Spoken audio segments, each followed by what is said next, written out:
অনেকেই তো বলেন সিজারে কিসের কষ্ট, শুধু পেট কাটে। এমনটাই শোনা যায় কিছু লোকের মুখে। তারা কি জানেন 7টা পর্দা কেটে বেবিটাকে দুনিয়াতে আনতে হয়। আধা ঘন্টার মধ্যে 3টা স্যালাইন শেষ হয়।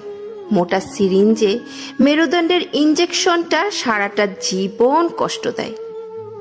যখন অবসর মেয়াদটা চলে যায় তখন মুরগির মতো ছটফট করতে হয়। আপনজন ছেড়ে পোস্ট অপারেটিভ রুমে থাকতে হয়। প্রতিটা মিনিট যেন 1 ঘন্টার সমান। সময় যেন যায় না। প্রিয় মানুষদের মুখ দেখার জন্য অস্থিরতা। ঘন্টার পর ঘন্টা কাটা জায়গায় কি যে কষ্ট বলার মতো না। তার সাথে খিঁচুনি, নিথর শরীরে থরথর কাঁপুনি, হাতে ক্যানোলায় স্যালাইন চলছেই।